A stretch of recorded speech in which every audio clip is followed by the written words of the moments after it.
Two identical conducting spheres P and S with charge Q on each repel each other with a force 16 Newton. दो identical spheres है P और S.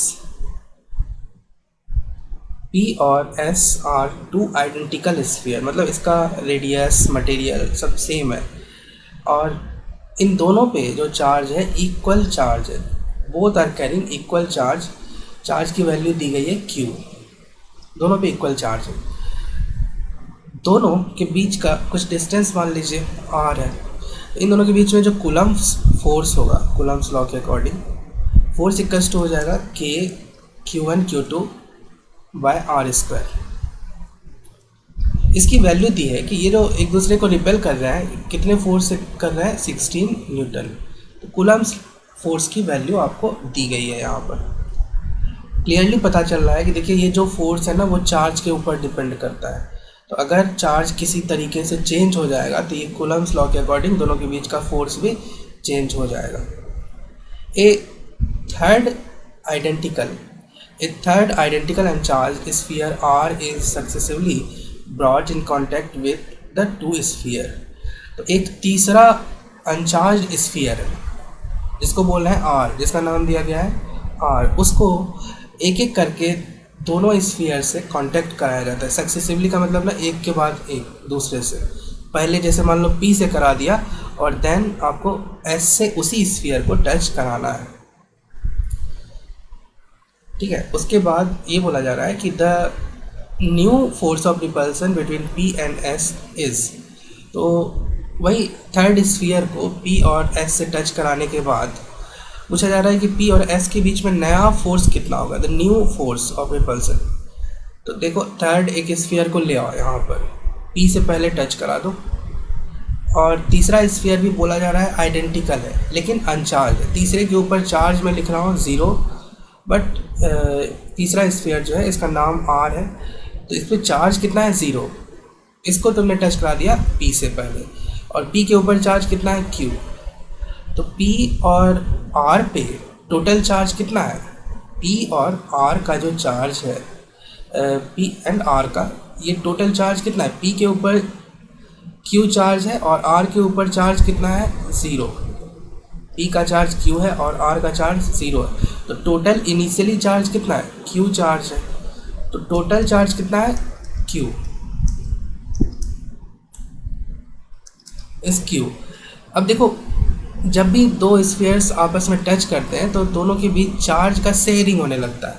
दोनों ना एक दूसरे के चार्ज को शेयर करते हैं. तो यहाँ पर टोटल चार्ज क्या है Q. अब इसको शेयरिंग करेंगे बट दे आर आइडेंटिकल. दोनों का शेप वाइज या फिर मटेरियल वाइज दोनों एकदम आइडेंटिकल है. तो ऐसा क्यों होगा कि कोई ज़्यादा चार्ज को होल्ड करेगा और कोई कम चार्ज को होल्ड करेगा.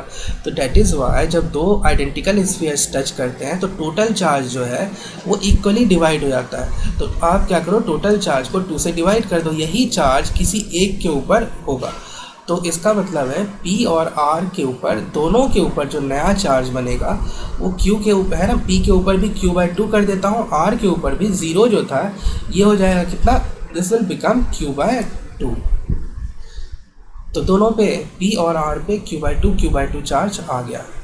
अब क्या करना है आपको, R को यहाँ से लेके मूव करना है, S पे लेके जाना है. अब दूसरे स्फीयर से टच करवाते हैं R को.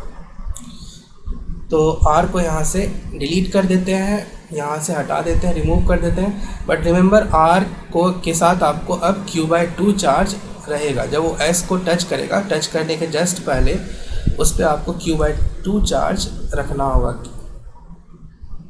तो ये मैं R को बना रहा हूँ. अब R के पास ऑलरेडी चार्ज कितना है, Q/2 चार्ज कैरी करके ला रहा था. अब देखो जब ये दोनों टच करेंगे R और S तो अगेन सेम प्रोसेस होगा. जब भी दो स्फीयर्स कंडक्टिंग स्फीयर्स आपस में टच करते हैं तो फिर ना चार्ज का शेयरिंग होने लगता है, चार्ज ट्रांसफ़र होने लगता है एक से दूसरे में. तो जब चार्ज शेयरिंग होगा तो क्योंकि दोनों आइडेंटिकल हैं तो टोटल चार्ज क्या होगा, वो इक्वल पार्ट में डिवाइड हो जाएगा. तो R और S के ऊपर टोटल चार्ज कितना है, टोटल चार्ज R के ऊपर है Q/2 एंड S के ऊपर चार्ज है Q.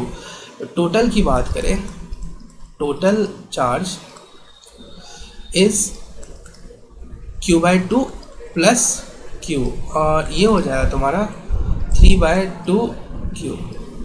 तो टोटल चार्ज 3/2 क्यू है, इसको दो पार्ट में डिवाइड कर दो, इक्वल पार्ट 2 से डिवाइड कर दो, तो ये कितना हो जाएगा 3/4 क्यू। दोनों के ऊपर अब जो चार्ज है कितना आ जाएगा 3/4 क्यू। तो यहाँ पर कर दो 3/4 क्यू, एस के ऊपर भी आ जाएगा और आर के ऊपर भी कितना आ जाएगा, इक्वल चार्ज आ जाएगा 3/4 क्यू।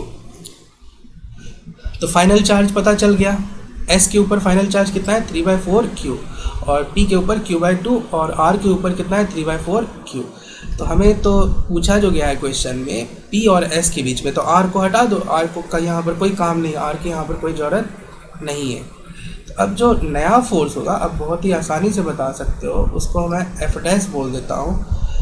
न्यू फोर्स जो होगा, new force is F dash, वो कितना हो जाएगा k q/2 p का चार्ज इंटू 3/4 क्यू एस का charge divided by R square.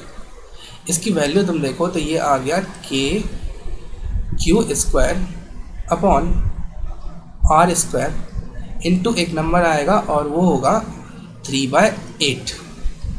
अब देखो इसकी वैल्यू तुम यहाँ से पुट कर दो, ये दोनों सेम है, इसकी जगह तुम 16 पुट कर दो, तो इसकी जगह 16 पुट कर दो, 16 इंटू 3/8, यही होगा एफ डैश की वैल्यू।